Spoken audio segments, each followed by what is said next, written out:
হাসপাতালের সামনে আহাজারি মা মরিয়ম বেগমের। নারায়ণগঞ্জের ফতুল্লার গিরিধারা এলাকায় গ্যাস বিস্ফোরণের ঘটনায় মেয়ে সালমা, মেয়ের জামাই আবুল কালাম সহ 5 জনের দগ্ধ হওয়ায় প্রায় নিঃস্ব পুরো পরিবার।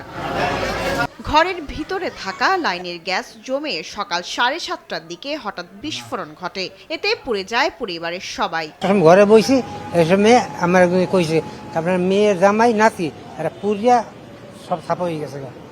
আমি আর আছে কই ঢাকা মেডিকেল লাগে নতুন মেডিকেল এর মধ্যে নিয়ে রাখছে। ভাড়াটিয়া সিগারেটের লাইটার জ্বালানোর চেষ্টা করলে মুহূর্তেই বিস্ফোরণ ঘটে বলে জানান ফায়ার সার্ভিসের এই কর্মকর্তা। সমস্ত রুমে বদ্ধ হয়ে একটা গ্যাসের চেম্বার সৃষ্টি হয়েছে।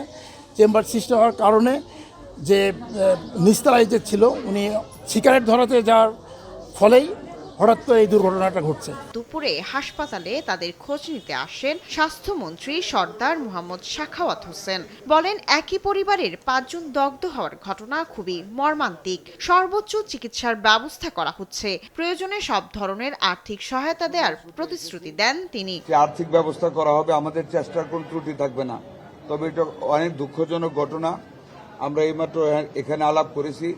এটা আপনারা জানেন, অ্যাওয়ারনেস বৃদ্ধি করা ছাড়া বহুভাবে বলা হয় যারা সিলিন্ডার ব্যবহার করেন সিলিন্ডারটা যেন বাইরে রাখেন, সিলিন্ডারটা যেন মাঝে মাঝে কোম্পানির লোক দিয়ে চেক করান লিকেজ আছে কিনা। তবে এমন অগ্নি দুর্ঘটনা রোধে আন্তঃমন্ত্রণালয়ে বৈঠক করে দ্রুত করণীয় নির্ধারণ করা হবে বলে জানান মন্ত্রী। শায়লা খান, দেশ টিভি, ঢাকা।